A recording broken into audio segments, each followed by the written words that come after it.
The question we all should be asking is why the ZTK-990 simulation counted Lieutenant Wyatt Staples' actions as a victory. Does anyone at all have an inkling that that was even an option? Commander Lukacs Ishtal asked, but found no answer as he eyed his fellow commanders. Sitting around a table, the 8 available head commanders remained silent while the video recording of Wyatt's performance replayed on their personal monitor displays for the 8th time. Juliana Winfield smirked when the impossible message of victory appeared on her screen and relaxed on her comfortable seat. She eyed the rest of the commanders present. To her left and going in a clockwise pattern was Redford Kalin, a good friend and her mentor. He was silent, but she knew he was beyond perplexed. Then came the hoity-toity and smug red-haired William Hempstroke. His expression was, for once, unreadable, and it caused her no small amount of amusement. Then came the robust, strong, black-haired Hannah Talleyrand. Lukacs Ishtal was next, while the remaining 3 commanders, the old, seasoned, and insufferable George Lintar, the brown-haired and scarred Frederick Anderson, and the stick-up-her-ass, bald Vivian Teravis. "That should be flagged as treason," George Lintar said, frowning. "For a commoner pilot to even think of attacking his superiors? How do we know he won't betray us at some point for convenience?" "And yet, the simulation counted it as a victory," Juliana replied. "We all know the unwinnable scenarios, no matter the branch of the military, are a large mystery even to us. We should be praising Wyatt Staples for his outside-the-box thinking. I am aware that that's the reason you managed to escape the Black Ship's assault in the first place, Redford." "Indeed it is," Redford replied, impassive and stoic. He tossed a compost container at the ship as a mine of sorts, a trash container turned into ordnance. Never would have believed it before that day. I'm certain that the ship's crew was as baffled as I was when I first heard of what he did. But to achieve this, I am confused. It took me over 50 attempts to figure out how to beat that simulation when I was just a lieutenant commander. We all know that the K-990 simulations and how to beat them are a closely guarded secret and that we cannot share how to obtain victory. Many have more than one possible solution. And yet, Vivian Teravis hummed deeply, frowning, arms crossed. Who would have thought that ZTK-990 would have another way to be solved? And many have seen it. Keeping it a secret will be difficult. Knowing Princess Clara, she'll try to not only keep a recording of it for herself, something I'm certain she's already acquired, but spread it at some point or another. The prince himself will have to talk to her, Juliana replied, and all commanders agreed with a nod or a soft grumble. Speaking of that, Redford, how are the other pilots taking it? Hannah Talleyrand asked as she turned her attention to Redford. It is a mixed response. In these past 2 days, Wyatt has received as much admiration as scorn, Redford replied. Frederick rolled his eyes. Let me guess. The nobles scorn him while his fellow commoner rabble praises his deeds. Are they seeing him as a figure to emulate? Like I said, it is a mixed response, Redford replied once more. Sensing that his fellow commanders wouldn't drop the subject unless he fessed up, he sighed. Both sides scorn him and praise him for different reasons. Some commoners outright detest him. Apparently, they believe he is lording himself over them due to His Majesty's direct praise and acknowledgement in the form of his new rank. The nobles that wish to bring ridicule on him are those he directly defeated in the tournament, except for one, and those that see him as an upstart. In both groups, however, are those who judge him for his ability and show limited support. And Wyatt Staples himself? How is he behaving after his victory? Lukacs asked, curiously. Redford smirked. After he fainted, he was brought to medical and woke up an hour later. At first, he believed it was all a dream, but when he saw his score and the recording, he went silent. The impression of actually winning overpowered him. He is not a man used to being praised, nor do I believe he thinks too highly of himself. He is humble, yet he knows he's an outstanding pilot. Do you think he could become an ace? William asked, intrigued. After his display in the simulations, I do not know. Redford leaned forth. His attitude is paradoxical to me. He is eager and confident enough to enter combat, yet seeks no personal glory. He is more than capable of following protocol, order, and maneuvers, yet he is ingenious, inventive, and thinks outside the box. He is a loyal pilot and soldier, yet will do anything in his hands to win and survive. Truth be told, I think we may have the makings of a new lone wolf within our ranks. "You must surely be joking, Redford," George proclaimed, while William and Frederick nodded in agreement. "A commoner cannot be a lone wolf. He lacks the training and the connections necessary to be one. Commoners serve, and nobles lead. That has always been the fundamental cornerstone of the principality. And yet, there have been exceptional commoners who have risen to a noble status, minor or grand, inconsequential or impactful it has happened," Vivian replied, eyes wandering to Redford. "House Kalin is one such an example, and no one doubts it's more than 1,000 years of noble bloodline, correct?" "True, but the sheer thought that a garbage hauler and a lowly pilot could achieve such a status." "Preposterous," George countered. "I won't object to the decision of the prince. But Wyatt Staples is a wild card that we know little about. Until we know where his loyalty lies, we should take measures to ensure he won't outshine those of purer blood again, or remove him if he becomes a threat." "I agree, but only after a thorough investigation we will decide what we shall do," Juliana remarked. "Redford, I trust that you, as commander of the fighter division, will know how to best use Wyatt's abilities?" "I do, and it is another point of difficulty for me. He doesn't have any sort of training in commanding roles at all. He can lead a squadron of fighters easily, but anything beyond that is out of his current capabilities. I'm certain he will learn. The fourth simulation proved he can make measured, level-headed decisions. Losing a pilot with his innate talent would be wasteful." Crossing his arms, he leaned back. "As to ZTK 990's dilemma, I believe I have a theory. Wyatt's actions, I insist, should be flagged for potential treason at the very least. There was no honor in his actions," George began, but was cut off by Vivian. "And yet, he uncovered a second path to victory none of us knew about. Even the prince was surprised." "What is your theory, Redford?" she asked, glaring at the oldest commander in the room. "Each unwinnable scenario has a nickname. For example, GVK 990 is known as Beyond Fury, BPK 990 is the infamous Murder House, and ZTK 990 is Honor in Death. Think about that nickname, Honor in Death. What does honor imply? Is it even the point of the simulation?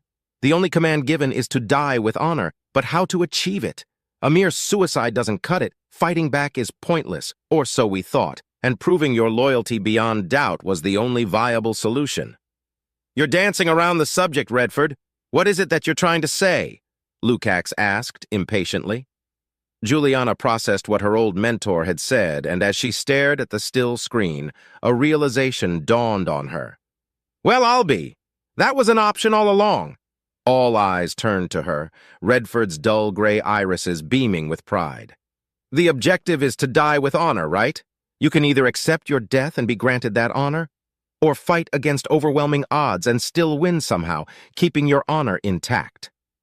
If that were to happen in real life, Wyatt would die in his ejected cockpit in a few hours, but he'd die on his terms with a smile on his face, knowing he stuck it up fate's ass." "Barbaric," Frederick muttered with disgust. "This is precisely why I rolled out of the Navy. Uncultured brutes such as Wyatt are such a detriment, a blemish that shouldn't be allowed to pollute the honorable ranks of the military in any way. The Army knows about true diligence and honor." Juliana wanted to roll her eyes at Frederick's response. Being the highest-ranked noble in the room, his entitlement was more than palpable. Suddenly, they all received the same message directly into their brains. "Arrival at Gin Track successful. All personnel, report to your stations."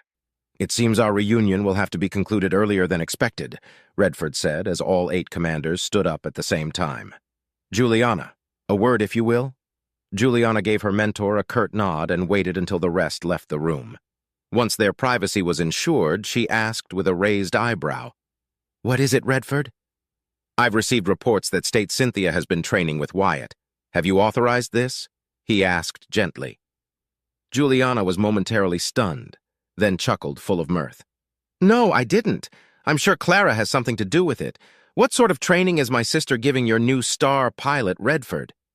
"Hand-to-hand combat, marksman practice, and endurance training so he can get used to the kinetor implant." He paused, frowning. "What they did to him is unacceptable. I must thank Cynthia for filing a complaint herself." Juliana nodded. And you took a gamble by vouching for him to get those implants, Redford. It seems it paid off. Another chuckle escaped her lips. How is my sister treating the budding lieutenant? Don't tell me he is also a prodigy in those fields. Redford laughed. If defeat is a learning experience, then Wyatt has been receiving an intense data stream upload these past 2 days. Cynthia shows him no mercy. Juliana smirked widely. As it should be. Again? Cynthia ordered as she stood over the panting man that was Wyatt Staples. Give me a moment, please, Wyatt begged and was not ashamed to do so. His lungs burned, his muscles were sore, and he was sure he'd sprained muscles he didn't know he had before. 2 days. 2 days of this torture. Training. This isn't training. This is agony, Wyatt thought as his chest heaved with exertion. After his surprising victory and everything that brought with it, he found himself being metaphorically dragged by the blue-haired woman to the gym area. There, she proceeded to teach him several warm-up routines that he found satisfying despite not focusing on his physical training all that much. Then, the terror began. She was a predatory bird watching him obey her commands, push-ups, sit-ups, weightlifting, treadmill running, focused breathing, and more just to test his endurance. It was the amount and the speed at which she wanted her orders fulfilled that were a torment to meet, and worst of all, every mistake was met by a thwack of her rod that hurt like hell, but left no bruises behind. After the endurance training, she wanted to test his hand-to-hand skills, of which he had none. He was never good at fighting with his fists. Martial arts were puzzling at best, and anything more elaborate than throwing a punch, kicking something, or headbutting was beyond his capabilities. As a result, Cynthia handed him his ass every time. Their first duel ended before he knew what had happened. It wasn't particularly fair either, as she never took off her armor, and he was forced to do everything in training shorts, a tank top, and sports shoes. My only saving grace is my skill with the rifle, he thought as he struggled to stand up, knowing he'd be back down before long. He wasn't a particularly good shot, but he wasn't terrible either. He was no marksman or sniper, but he knew how to shoot a gun. Shaking his head, he stood up to shaky feet. He then brought his arms up, his hands curled into fists, taking a defensive stance. Cynthia sighed. Your posture is horrible. Part your feet more, lower your back, and take a firmer stance. Did you learn nothing about combat in the academy? Obeying her commands as best he could, he replied, I was never fond of using my fists to fight. Using something like a plasma cutter, a sword, axe, or any sort of melee weapon only endangers me and those around me. I can still throw grenades and use firearms as you've seen, Cynthia, he replied. Why does this matter anyway? What if you're challenged to a duel, Wyatt, or you don't have a gun in the middle of a fight? You may be a fighter pilot first and foremost, but you are still a pilot, and you may be required to fly other vessels. You need to be prepared, she said, relaxing her posture, and so far I'm not impressed. Now come at me. Challenge to a duel? Why would I ever accept that? I'm not a noble, and even if I was, I would never accept a duel. I'd just shoot the guy and be done with it. And if I don't have a gun, I'll run away or hide, he thought tiredly. He was grateful to Cynthia for teaching him how to endure the pain and discomfort the implants put him through. More than that, she was a noble that he could respect. But she was still a noble and, like a noble, honor, pride, and ego were great concerns to her. With a deep breath and a slow exhale, he lunged forth, throwing a punch at her face that she easily dodged. Moving quickly, he stepped to the side and delivered a second punch to the side. He'd been beaten over 100 times in 2 days, and he'd learned some of her moves. Not that it did any good, and she simply blocked his fist, grabbed his wrist, and the next second he was on the air before hitting the mat with his back again. Gah! He cried out and gasped for air. You lasted half a second longer this time, Wyatt. Get up! Again! Cynthia commanded. Wyatt wasn't sure if she'd praised him or insulted him, but that didn't matter. He stood up, ready to kiss the floor again. Suddenly, all activity in the room ceased, and the two of them froze as they received a message through the ship's AI. Enemy ships detected. All personnel report to battle stations. This is not a simulacrum. All personnel report to battle stations. Then, before he could do anything about it, Wyatt got a second message coming from Redford. Lieutenant Wyatt, report to the launch bay immediately. Gear up and be ready for deployment. Nothing else followed. Wyatt and Cynthia exchanged a look and nodded. They ran in different directions to fulfill their duties.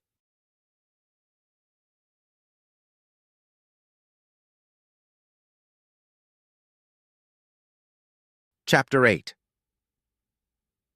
The prince stared at the tactical display as the fleet moved in unison in a direction that best eluded the 12 opposing ships, trying to remain as far away from their weapons' effective range as possible. While they had the numerical and strength advantage, he wasn't willing to take his chances so brazenly.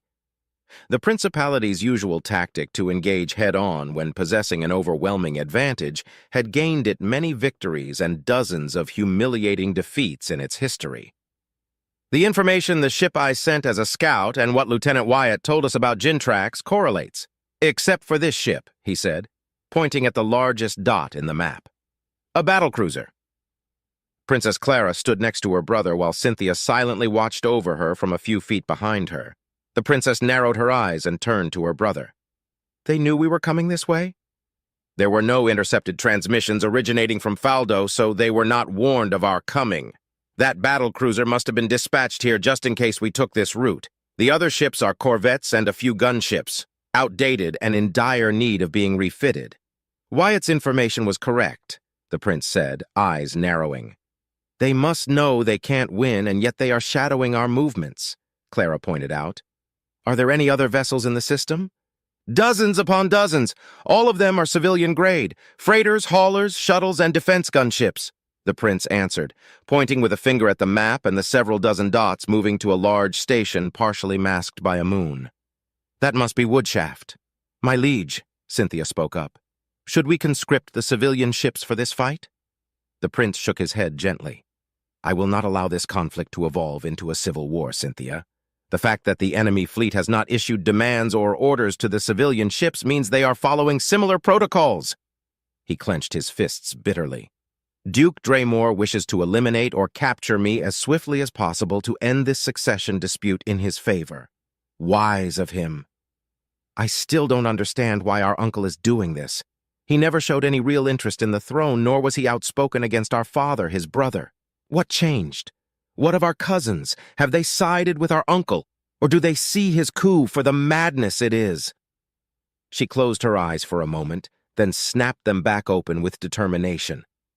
I don't want to harm Gabriel or Veronica, brother. Neither do I, Clara. But for whatever reason, our uncle has come to this move. We can't allow him to succeed. He has committed treason.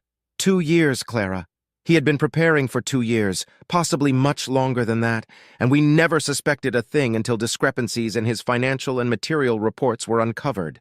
He is a traitor, Clara, and like a traitor, he shall be severely punished alongside his conspirators. What about Duchess Emerald of Trinar and Duke Ionati of Vault? Clara asked, hopeful. You rarely keep me updated with the ongoing political turmoil, brother dearest. The information we receive is scattered and fragmented. The whole principality is in chaos and disruptions are commonplace. Almost the entire principality is now aware of the coup attempt.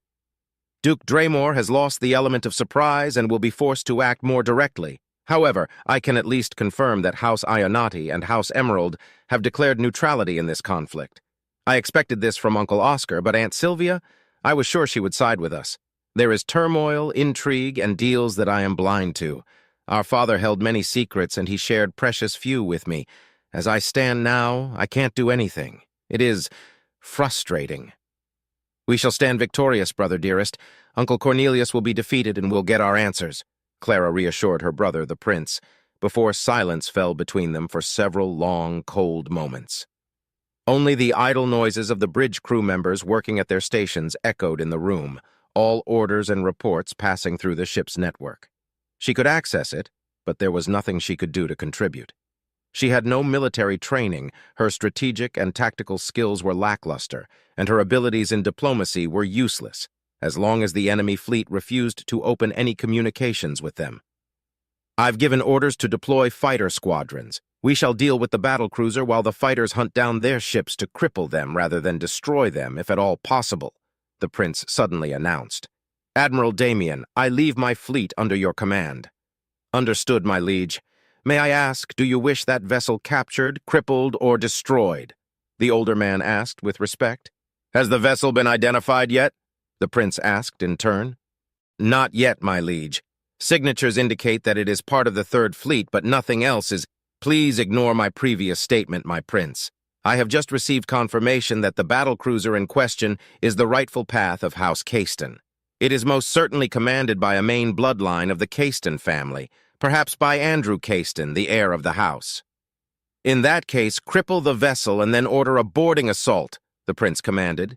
"If we capture the heir of House Caiston, we may learn some of their secrets." "It shall be done, your majesty," the admiral replied, before focusing his full attention on the coming battle. On the tactical display, Clara and Cynthia watched as 24 tiny orbs formed around their fleet, each one representing a squadron of fighters. Like raindrops, they spread in several directions, all heading to the same objective. All they could do now was wait and see the battle play out. How I've missed this feeling.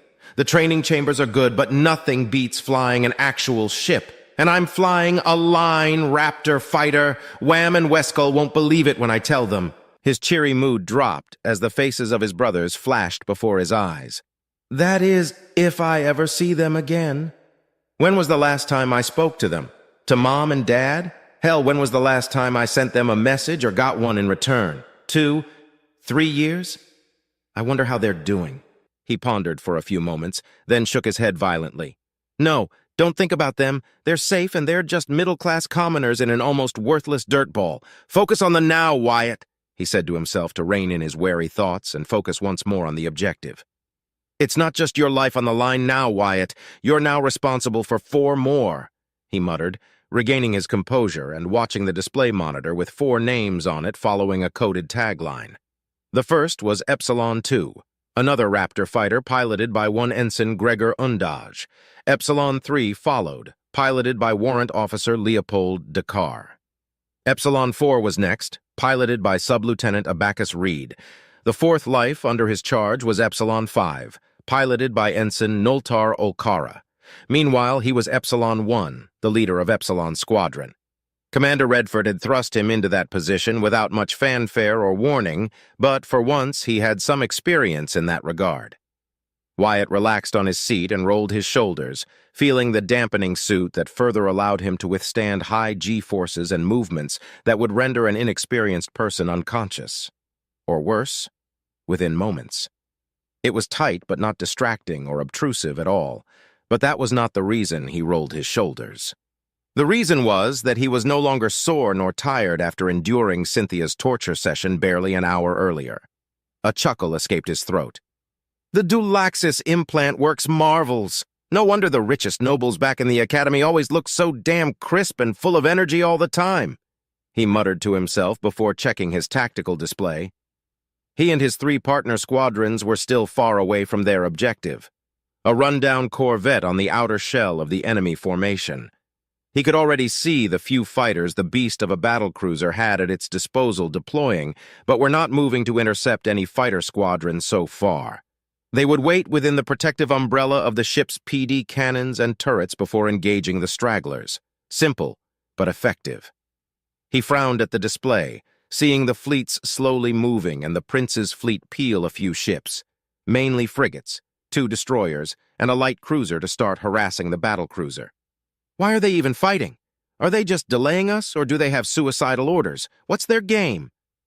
His thoughts were interrupted when his radio chimed in.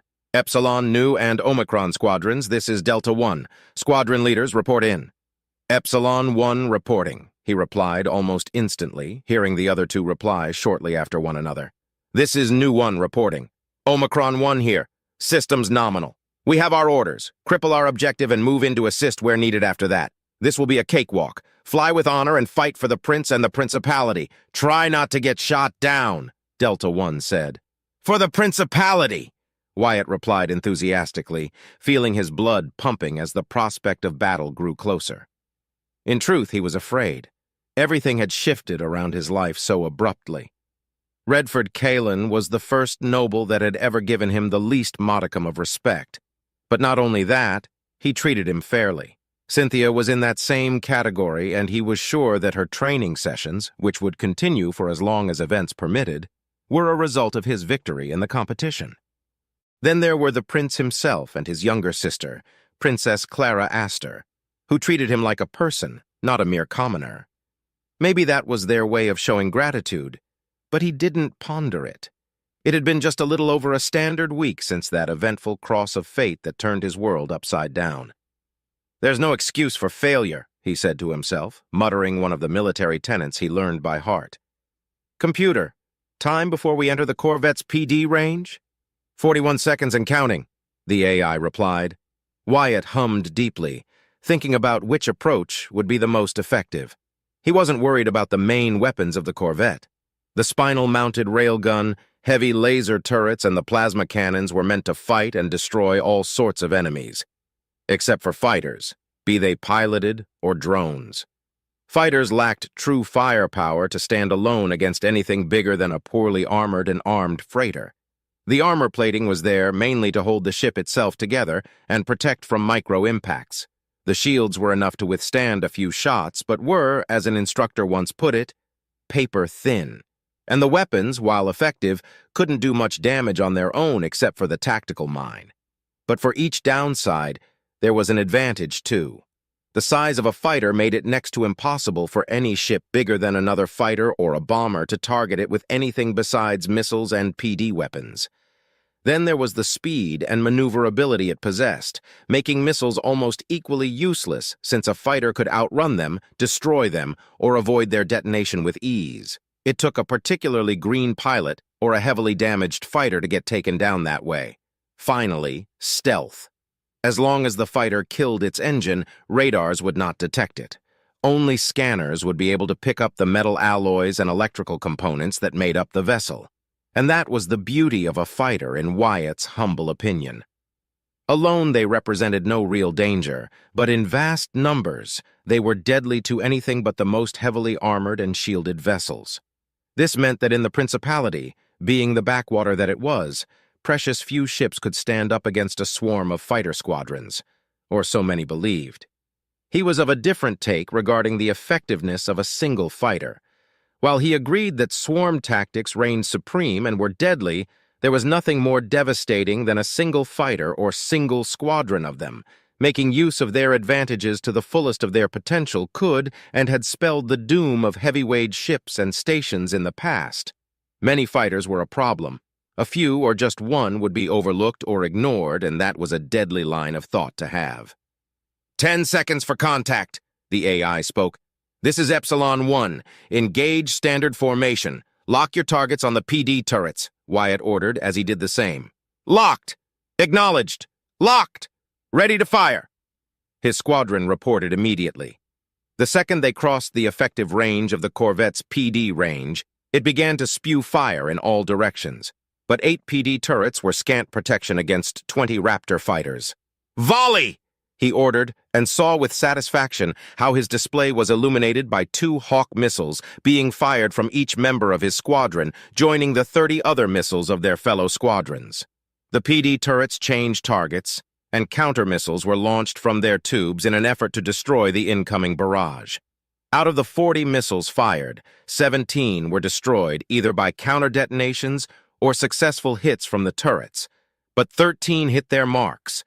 Just like that, their shield flickered, 8 effective PD turrets became 5, their antenna was destroyed, and 2 small gaping holes were left on the hull of the Corvette. Measuring 800 meters long, 200 in width, and 150 in height, the ugly box-like ship refused to give up. 2 fighters fell out of formation and were struck down by their turrets. Another was caught by a missile and was turned into slag, a fair trade-off by all measures so far. Epsilon Squadron, cripple their engines while Delta Squadron does its work, Wyatt ordered, moving with his wing behind the Corvette. From his monitor, and thanks to the external cameras, the several hundred-kilometer distance between them and the ship was all but inconsequential as they quickly moved into effective range of their coil guns. Another 3 PD turrets were destroyed by New Squadron, followed shortly by the last 2 and the collapse of the ship's shields by Omicron Squadron. Virtually defenseless now, Wyatt and his squadron pounced at the chance until they were less than 2 kilometers away from the Corvette. There was no need to get any closer, as they could just pepper the engines at a safe distance. So close that if he had a window, he would be able to see the ship with his naked eye. "Maintain distance and focus fire on their engines. Cripple it!" he commanded, and squeezed the trigger. The rattling of the coil guns made his fighter vibrate, and he watched with satisfaction how a deluge of white-hot pieces of accelerated metal slammed against the side of the corvette's engines, slowly chipping at it and ensuring an eventual tearing effect. "Alert! Epsilon 4 is moving out of formation," the AI warned. Wyatt watched his tactical display and saw that indeed Epsilon 4 was moving in closer to the corvette. "Epsilon 4, return to formation immediately. What do you think you're doing?"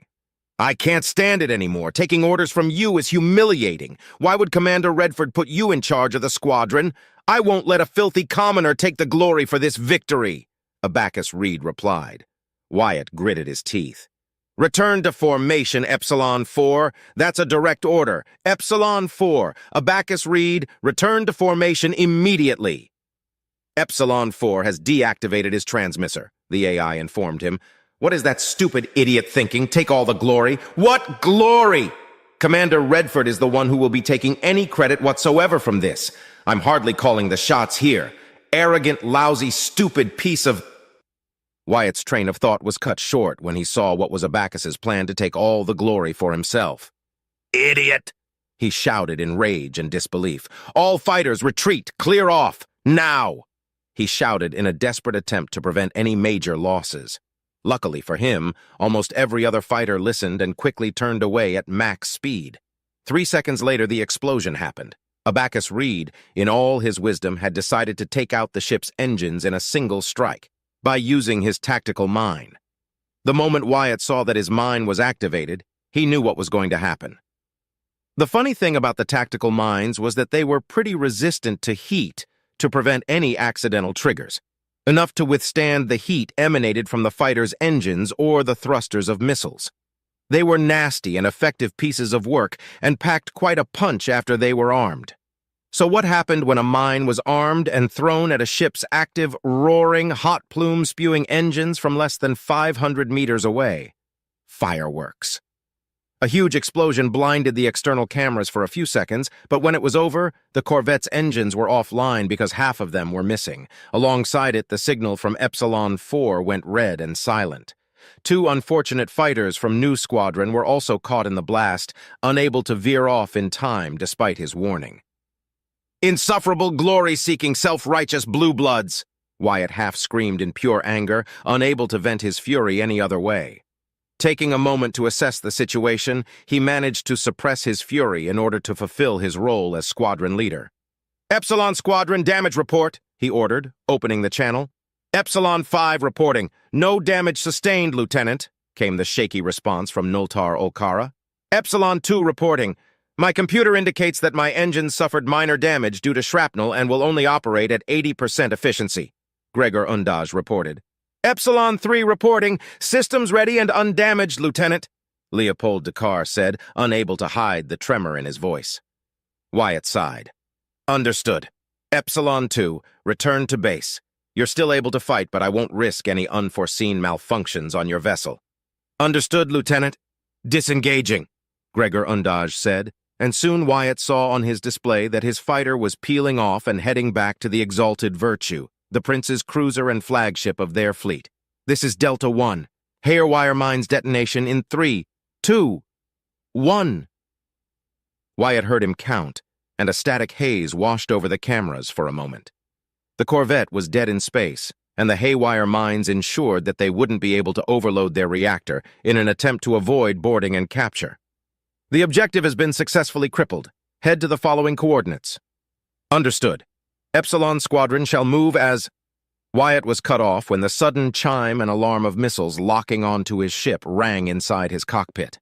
"Evasive maneuvers," he ordered before moving to do precisely that himself.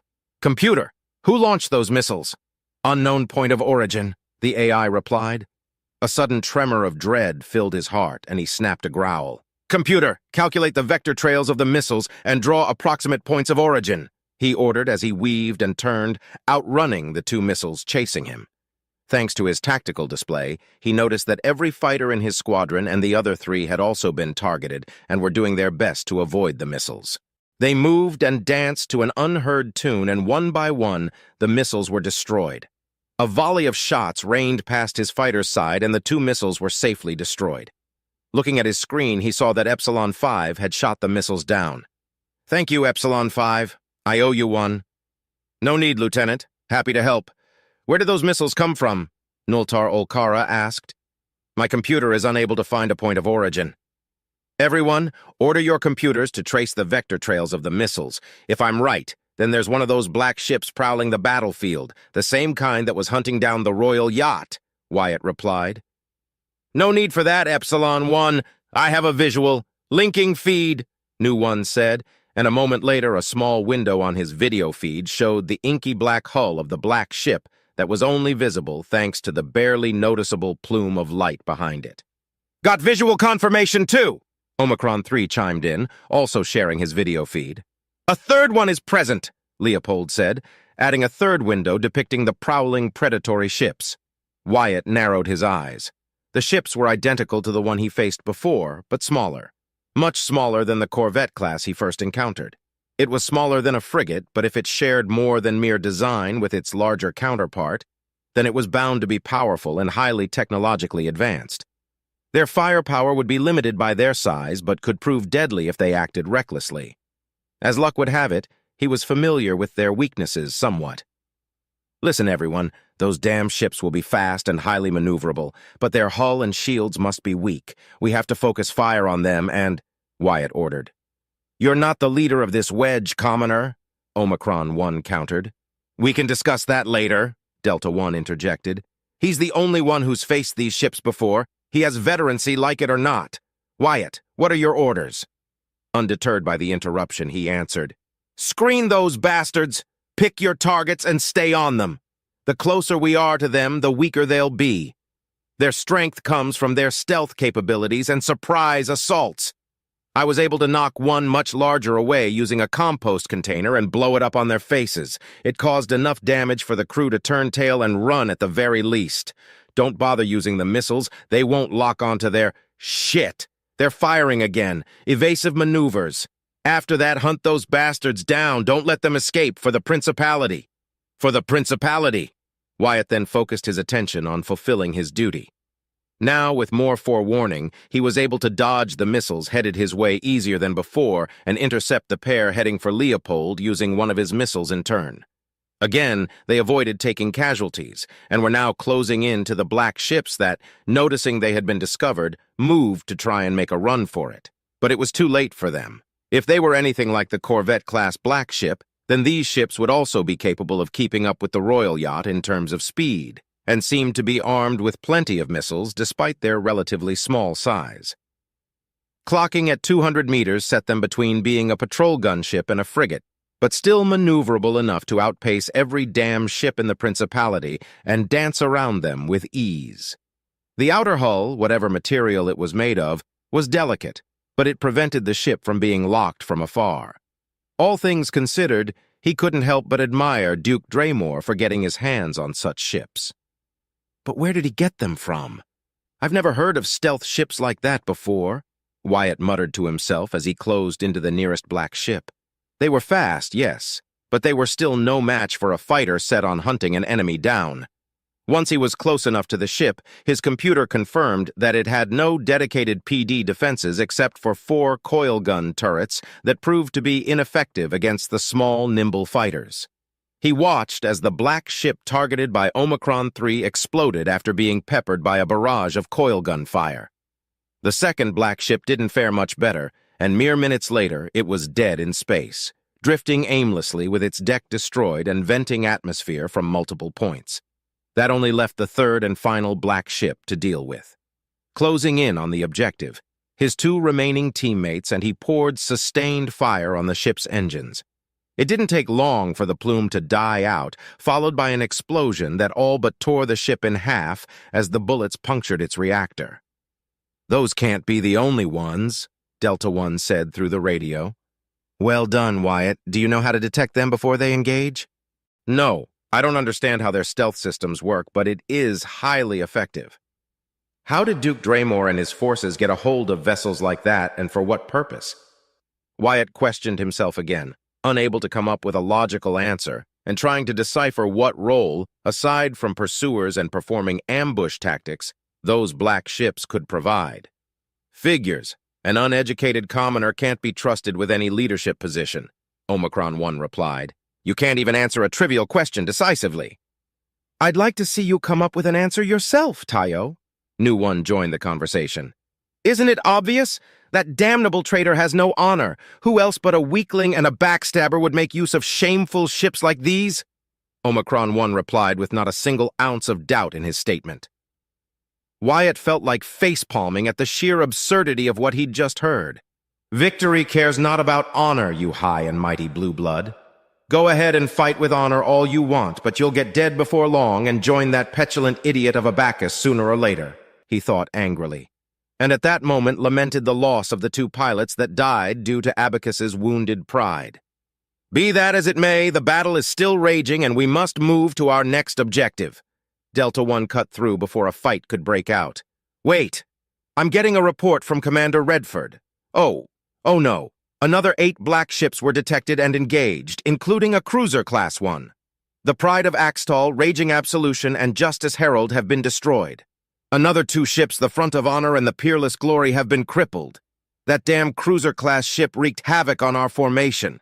6 of the black ships were destroyed. The cruiser-class and the surviving small one have managed to disengage and are running away. Goodness gracious, a cruiser shouldn't move that fast. Where did those come from?